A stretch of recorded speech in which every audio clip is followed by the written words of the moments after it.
Everybody, and thanks for joining today's live chat on Facebook and YouTube. Welcome all of our viewers today.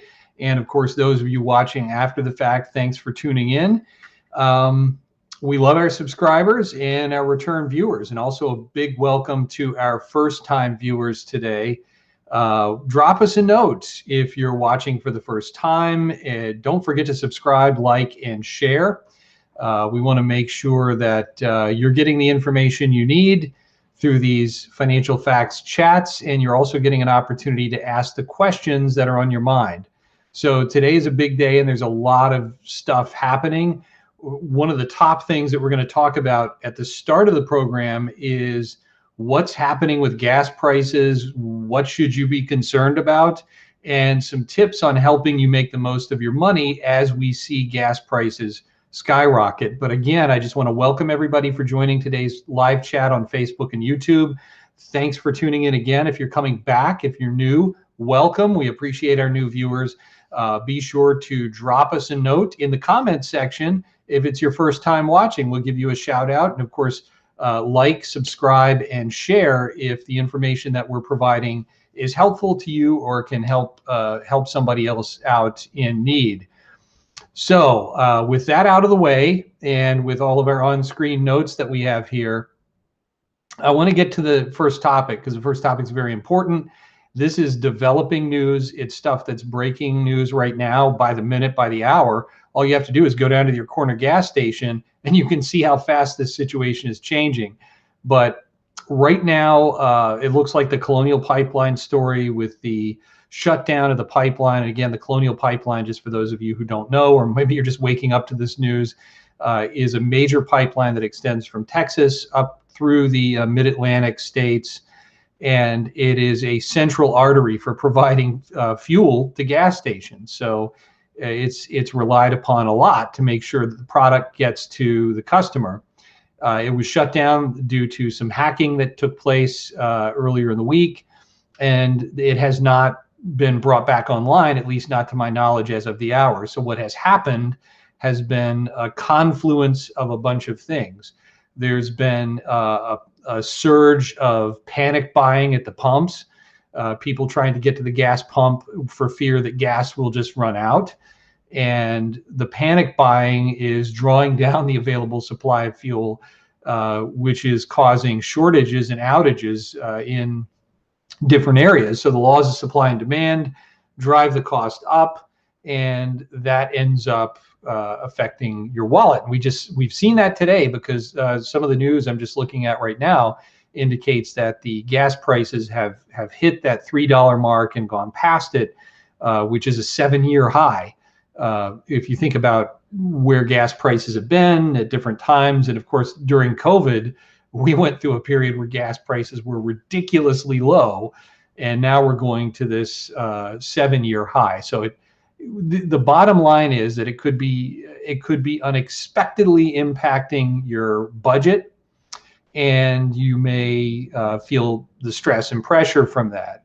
So the question is, are you worried about rising gas prices? Well, if you are, of course, comment, share your thoughts about that, because we want to know. But we also want to share some helpful information. This isn't just about talking about, the reacting to what's happening and going into a panic. I think the last thing people should be doing right now is panicking, because panicking is actually helping drive that cost of gasoline up through the roof. And that's why we're dealing with this 7-year high of gas prices right now, $3 per gallon and climbing, because of this surge of panic buying and these shortages that are taking place. So I don't want to focus as much on the problem. We just finished explaining what's happening. What I want to talk about a little bit, and of course, again, if you're worried about rising gas prices, comment, share your comments, share your thoughts.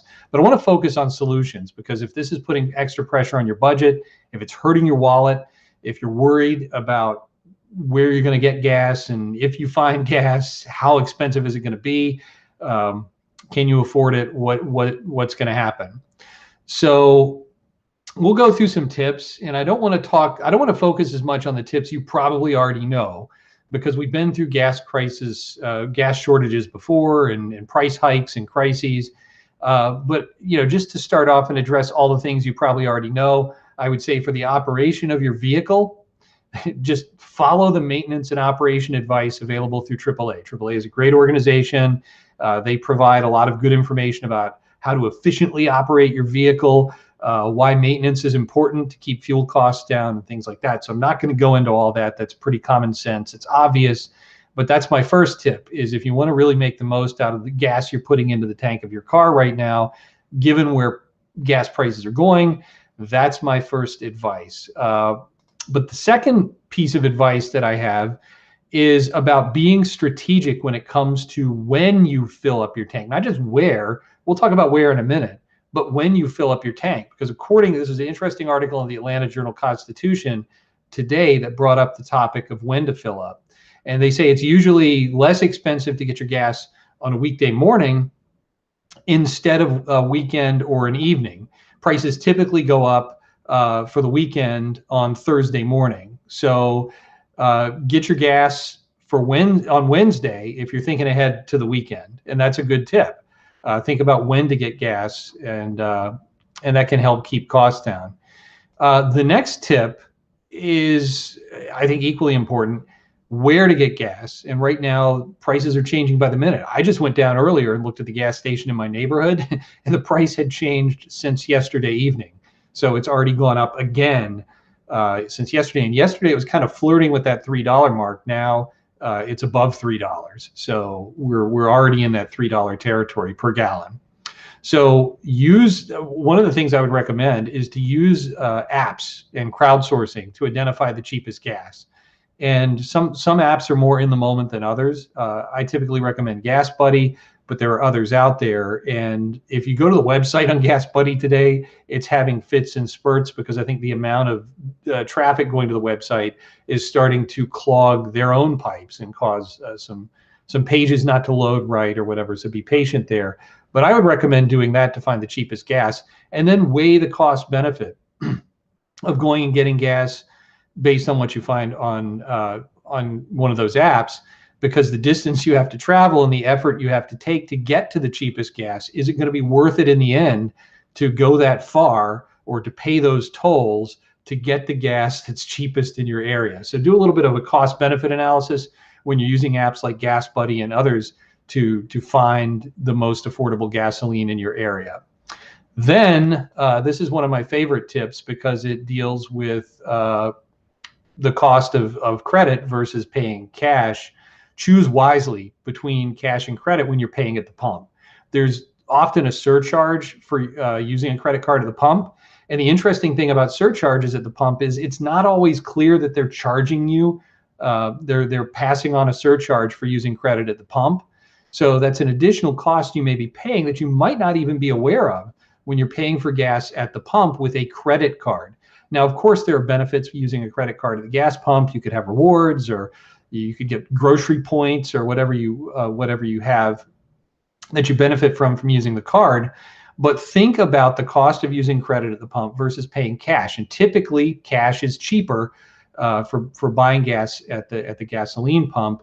And you can also offset the cost of your gas if you do have grocery rewards and you go to a gas station where you can use your points that you earn for grocery shopping to take some of the edge off of the per gallon cost of gas. That's also a good way. It's probably a good time to use those reward points now when prices are climbing, rather than keep them tucked away when we're going to be beyond this crisis. So again, and also the other thing that I want to point out that's rarely mentioned, in fact, I haven't seen this mentioned in anybody's tips that have been recent. Keep in mind the type of credit card you're using when you're using a credit card at the pump. Typically, retail branded credit cards, and those are the credit cards that have the gas station logo on them. They typically charge a much higher interest rate than you might be charged if you use your bank issued Visa or MasterCard. And that, of course, that interest rate is a result of your credit score and all the factors that go into approving you for the credit card, and market influences on interest rates. But you might have a more competitive interest rate there, and do that especially if you think that you're going to carry any portion of the balance over into the next month, and you're not going to be able to pay off your balances right away if you're putting this gas expense on your credit card. But using a retail branded credit card with the gas station logo on it I mean, I'm not saying this is true all the way across the board, but it's pretty likely that you're going to be charged a much higher interest rate on that versus your bank issued Visa or MasterCard. So be careful there when you're shopping for gas right now, and just choose wisely the form of payment that you make, and also choose wisely when you're going to go to the gas station, which gas station you're going to go to, the effort it's going to take, and follow those AAA guidelines on efficient operating procedures for your car to save the most on gas. So I'd love to hear from you now that you've heard from me. If you have any gas savings tips that might be additive to what we've already talked about here on the live stream, feel free to put those in the comments. Share your thoughts. I'd love to hear what you might suggest that people do. Thoughtful tips. Keeping your car parked and not driving it is one tip. Yes, we all know that. You're going to save money on gas if you don't have to buy any. But other tips that might be handy and might help if people are looking to save money right now as gas prices continue to climb and as the pipeline situation remains unresolved. So again, love to hear your tips. Put those in the comments and let us know. Now, I don't want to eat up too much more time on this topic because we've got your questions that you've submitted to our Ask an Expert feature, and I want to make sure I get to those during the course of this live stream.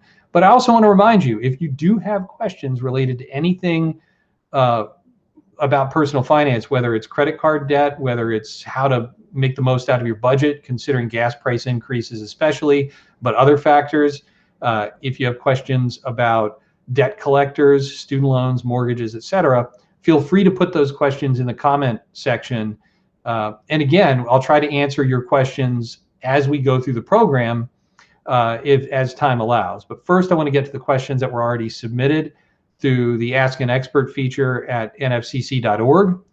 And there are a couple of really good topics that we have to talk about. So the first topic that I want to bring up is interesting because it's a topic that comes up a lot. A lot of people have questions about debt settlement because if you're in debt and you're up against it and you're being contacted and hounded by debt collectors, there's a lot of pressure. So you want to find the right solution for you. And sometimes debt settlement is appealing because it appears as though it might be a magic solution to all of your problems and it'll get the debt collectors to stop calling, et cetera, at least based on marketing information that's put out there by these debt settlement companies. But there's a lot of bad advice that I've heard people talk about that comes from their debt settlement company that doesn't exactly help their situation, but it makes it worse. And unfortunately, there are people out there who say they're going to help you overcome these financial problems, but the advice that they're giving is actually more hurtful than it is helpful. And when a debt settlement company advises you to stop paying all of your bills and hunker down and stop communicating with your creditors and basically hide for a period of time while your accounts go further and further past due, that goes in the category of bad advice. At least that's what I consider to be bad advice. And so this person wrote in to our Ask an Expert feature, and they were just asking whether or not when a debt settlement company advises you to stop paying your bills, is that good or bad advice? And to be quite honest, they were about a year into the program and the situation is unchanged. They still haven't been paying their bills and they're wondering what they should be doing. Should they be panicked? Should they look for other solutions? The first thing I would advise you to do if you're in that situation, you're concerned about the damage that's been done by bad advice that you might have been given by a debt settlement company, I would say it's probably a good idea to break the rule and contact your creditors to find out what's going on. Another disturbing practice that goes on in debt settlement, and again, I'm not painting everybody with the same brush, but some debt settlement companies have been known to get you to sign a power of attorney where they start receiving all of your bills and all of your collection letters, and you are shielded from all of that. So you have no idea how bad your situation is getting because you have no visibility into the communication that's coming from your debt collectors. That makes a dangerous situation even worse.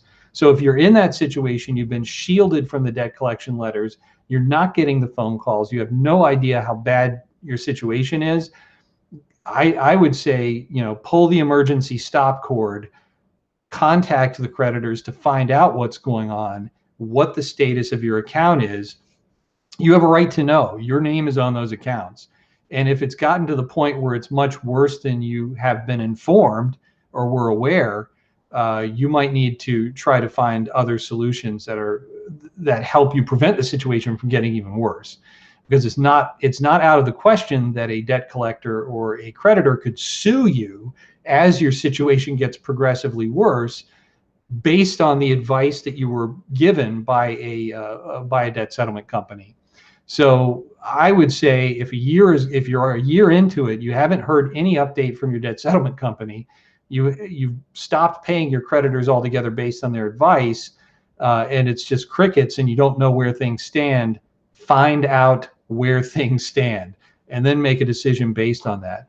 And it's also a good idea at that point too, once you are armed with that information, contact a nonprofit credit counseling agency, talk to a credit counselor about where your situation was when you started with the debt settlement company, how much worse it is now, and what options are available for you to stop the damage and start the recovery process.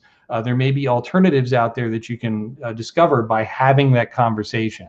But the worst thing to do is just to stay hunkered down and not do anything. That never helps at all. It can make your situation infinitely worse.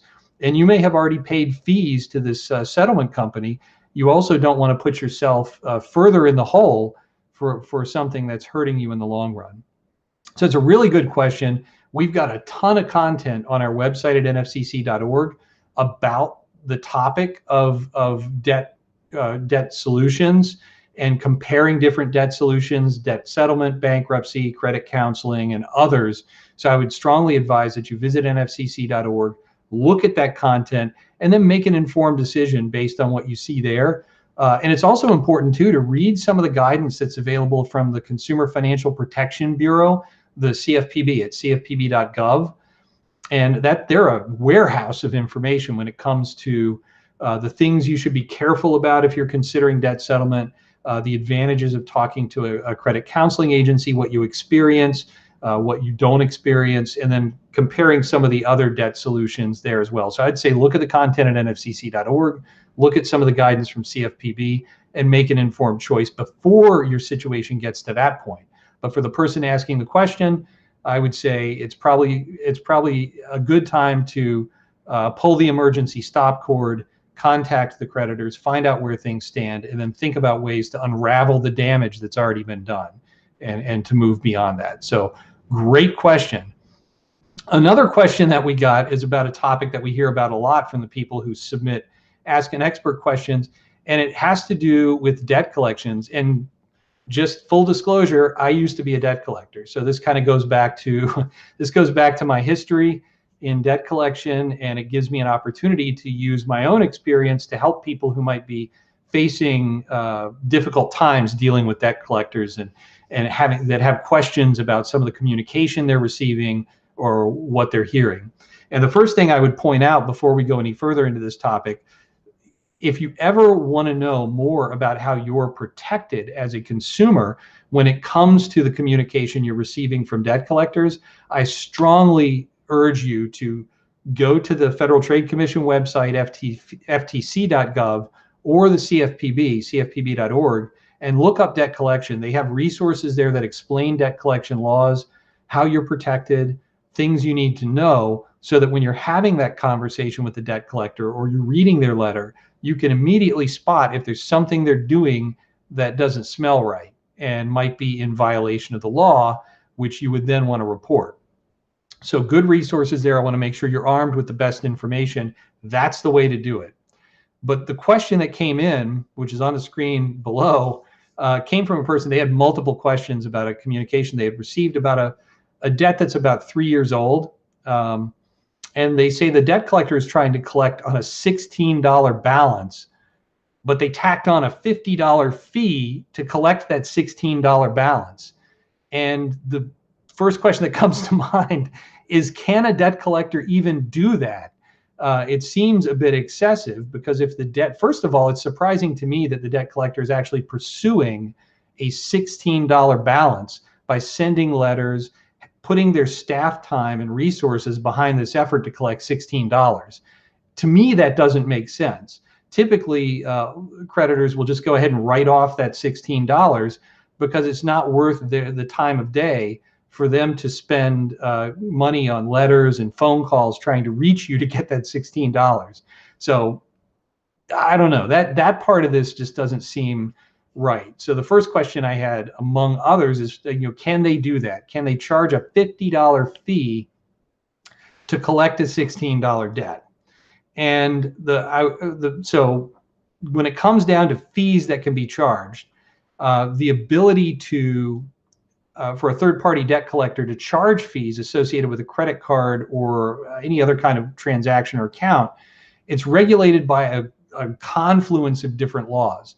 There are state laws, there are federal laws like the Fair Debt Collection Practices Act that I talked about earlier, and then there are guidance bulletins that are typically issued by the Consumer Financial Protection Bureau. But long story short, if you want to get down to the crux of this, and from a legal standpoint, I am not an attorney, but this is information that's publicly available on the internet. And of course, I always advise people, if you have questions about legal matters, consult an attorney.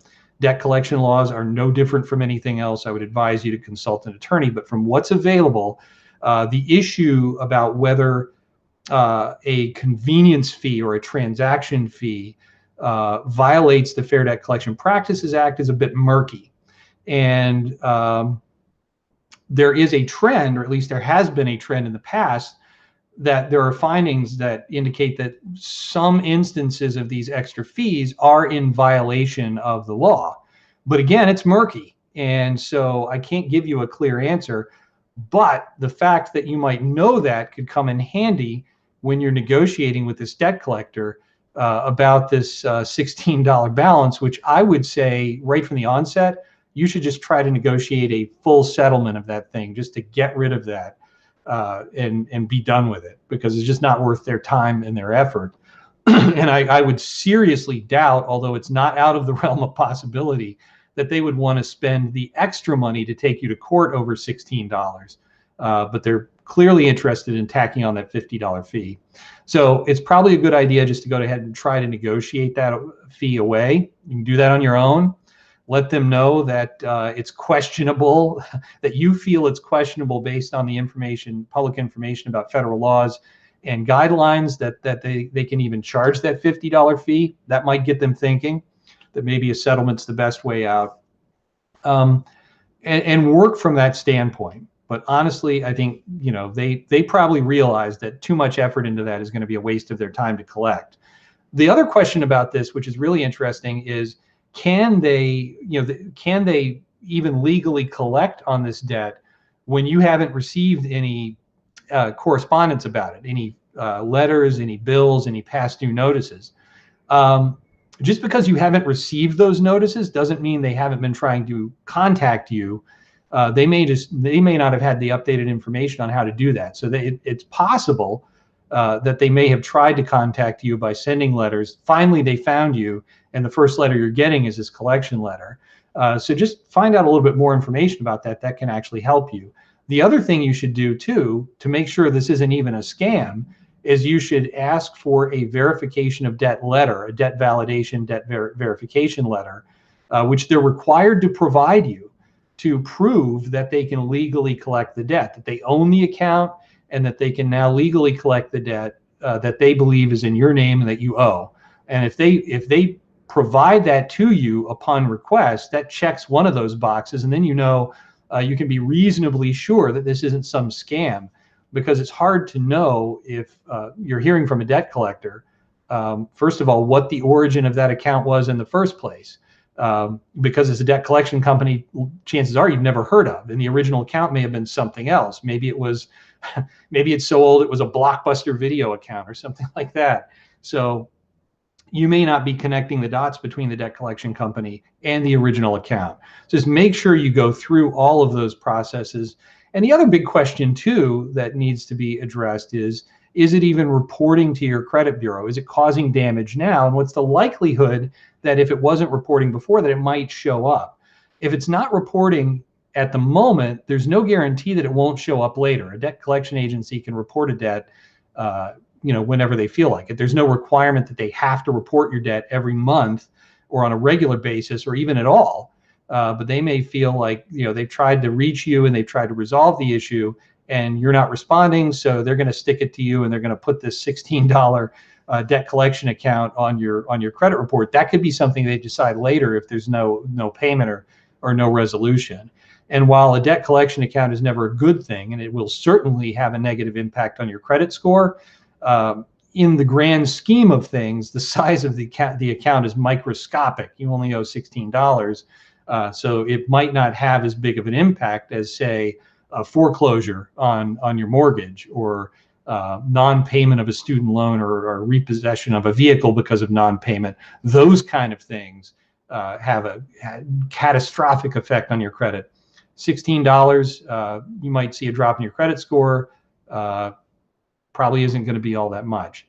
But those are just some things that you can think of. But I would just recommend just negotiate the heck out of that thing and see if you can get that just written off. $16 isn't much, and that $50 processing fee is it's insane proportionally compared to the $16 that they're trying to collect. So great question. I love debt collection questions.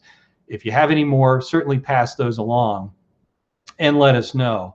And so that's basically it for the questions that we received on Ask an Expert. I know we're coming up against time. We're at the bottom of the hour.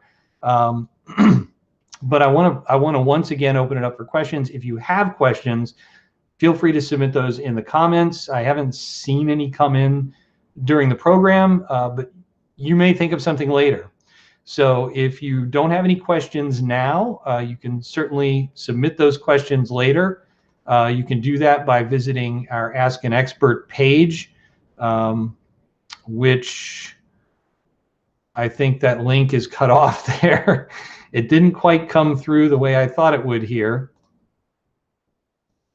So it's I'll take that off the screen there for now, but definitely visit our Ask an Expert page to ask your questions, and we'll certainly try to get them answered.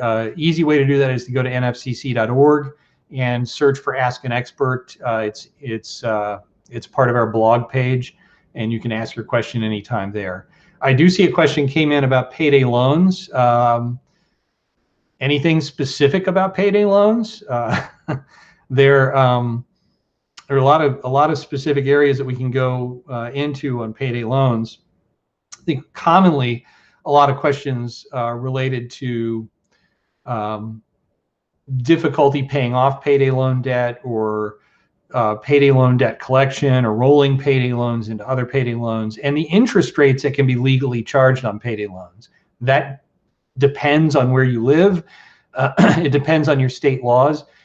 And it can also depend on on other factors.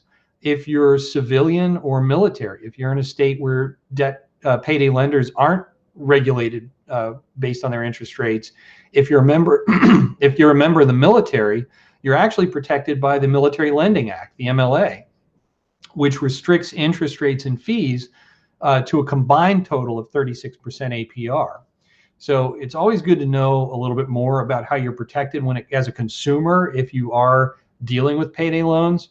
Again, a great resource for that, of course, you can check out nfcc.org. We've got a few blogs about that topic, and you can also go to the CFPB website, cfpb.gov, to find out more about how you're protected as a consumer there. But my advice is always to steer clear of payday lenders.